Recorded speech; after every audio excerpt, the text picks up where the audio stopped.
employees from a lab are saying they were working on it or either developing it or studying it. But either way, it did not come from the fish market. It likely came from this lab in China. Here's something I don't understand here. I count on Gord to be... Gord is generally right when I'm not. That's why we work well together on this show. We've always got each other's back. Gord said this was probably something that the Chinese unleashed on us, and it looks like he was right on the money with that. This is something that they created in a lab, and I don't know if this was just a test run or what, but definitely all signs are pointing to this was created by the Chinese. And these are the same sources who, when the numbers were wrong, they suddenly doubled, et cetera, et cetera. All the stuff you guys know because we beat it like a dead fucking horse. There's something's rotten in Denmark, and I don't know what it is, but I think Gord is right. The Chinese, this was a test run for something yet to come. Yep. And now, just as I said, all the news organizations are now saying, oh, don't worry about it. It's not as bad as SARS. It's fine. Unless you're on a cruise ship, then you're fucked. Now, that brings up a funny story, by the way. As people might have heard, there is that, what you call it, the feel-good story, if you will, about how Cambodia allowed the cruise ship to dock after it was turned away from everywhere else in Asia because they didn't want to spread the disease. Well, over the weekend, an 83-year-old American woman who was on the ship and flew from Cambodia to Malaysia was found to be carrying the virus.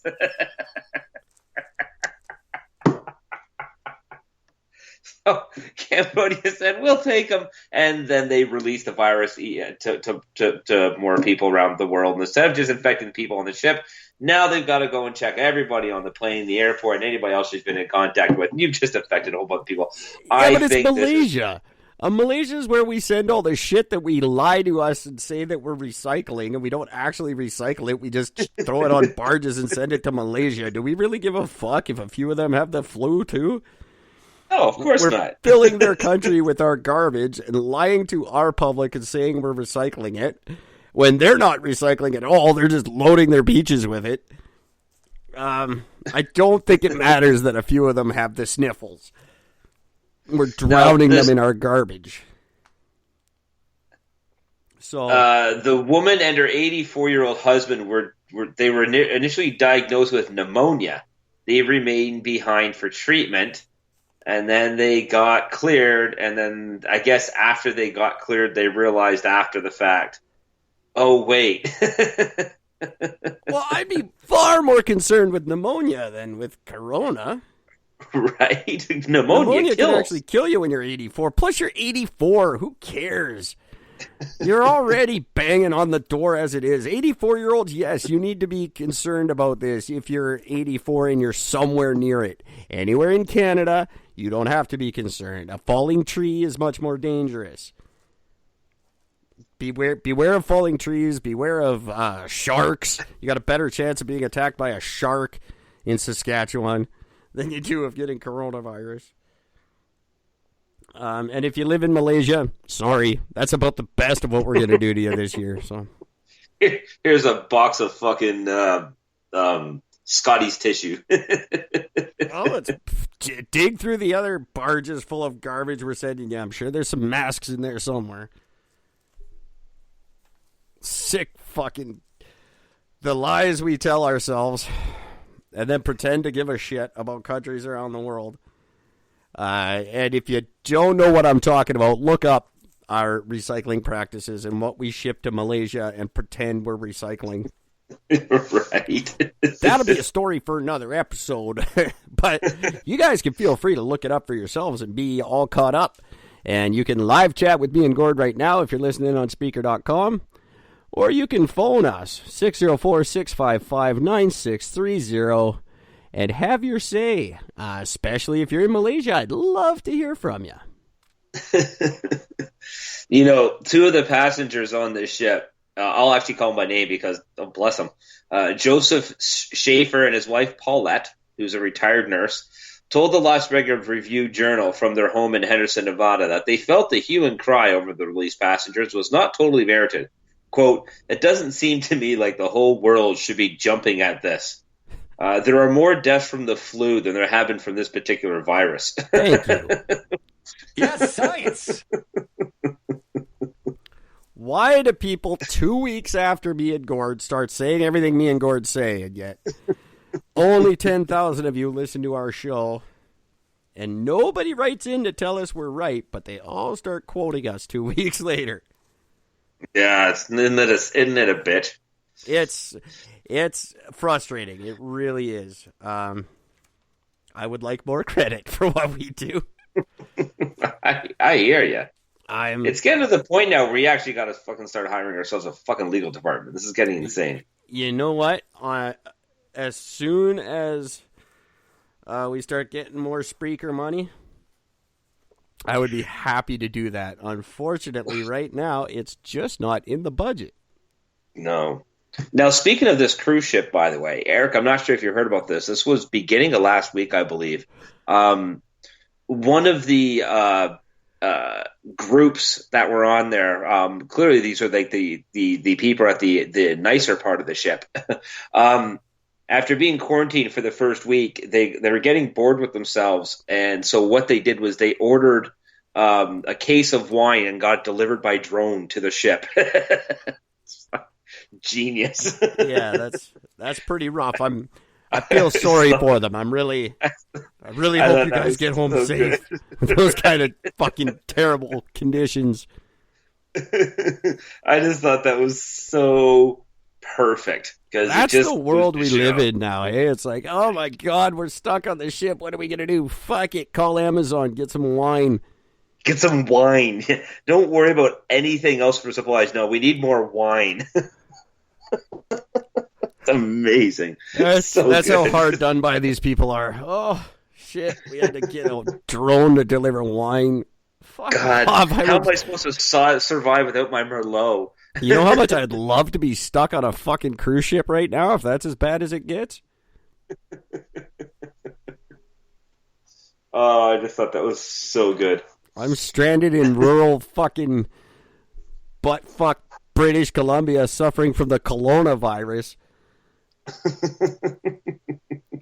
That's where you just sit here and do nothing and age staring at the fucking traffic going by. And there's nothing you can do about it. There's no cure. It's just called living here. Yes, science. Oh, fucking unreal. Hell. So those are our big topics. We do need a legal department. So if you want to help us hire a legal department, the best way would be to go to ericandgord.world and buy some t-shirts for you and the family. They come in 5 different sizes for men and women, so they'll fit you and the kids and the in-laws and the pet and whoever you want to buy them for. And there's 2 awesome styles. You can check them out at ericandgord.world, $27, and you can have those inside of a week. You pay by a PayPal. It's all very legit. I don't get to handle any of the money.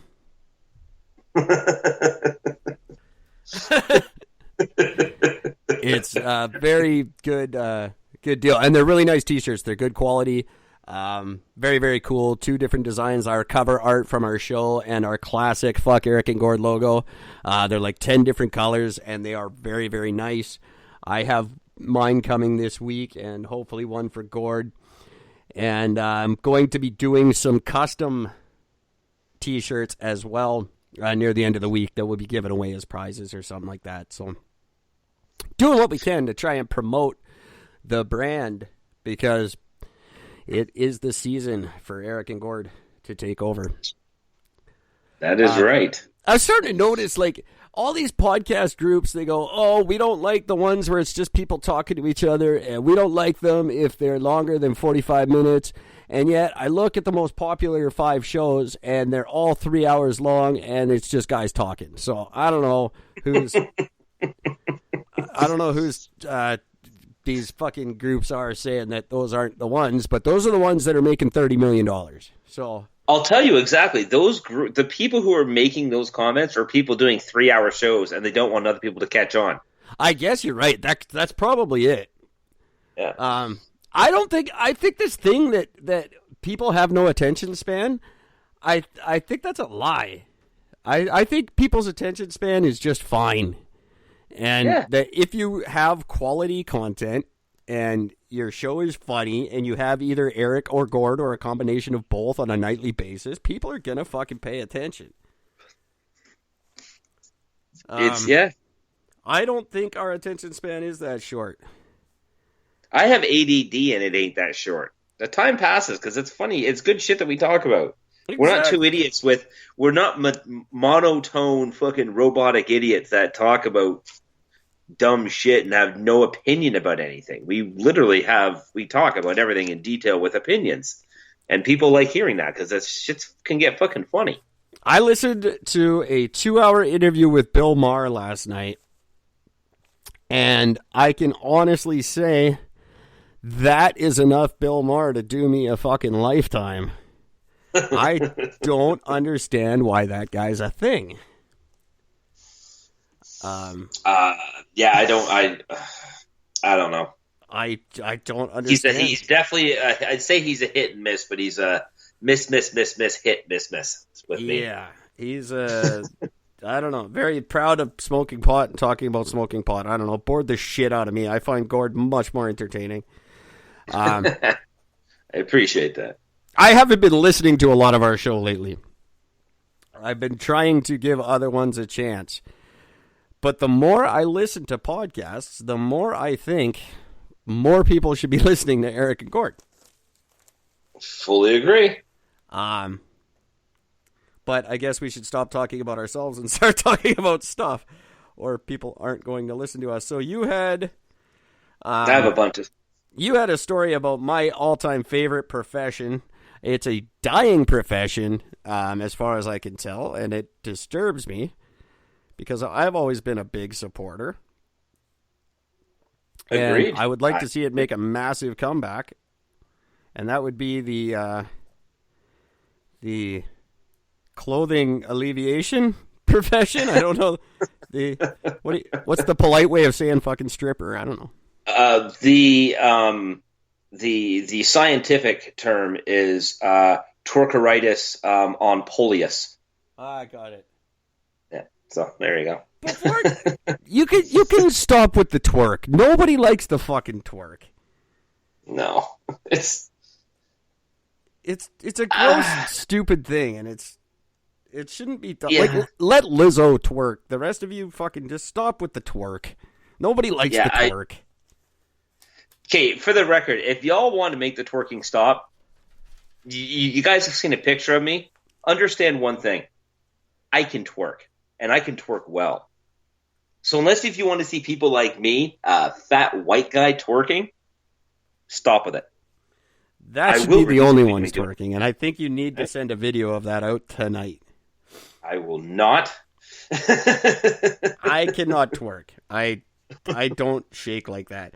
I don't bend. I showed my girlfriend one time as a gag, and she actually stood. She's like, "Oh my god, he really can." Jit freaked her out. My body affords me a range of motion necessary for survival, and that is it. I bend enough to sit without hurting myself, and I have the full range of motion so I can walk to the bus stop. Other than that, there is no... I don't dance. I'm not jiggy. I don't twerk. None of that shit.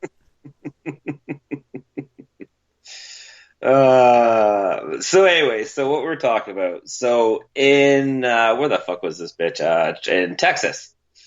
There's a viral video, and Eric, if you get the chance, just pipe up and type in bounce back stripper. It's impressive.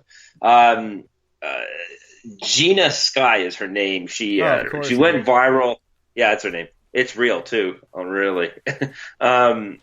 She had somebody had videotaped her at a strip club. She was at the top of a 15-foot stripper pole.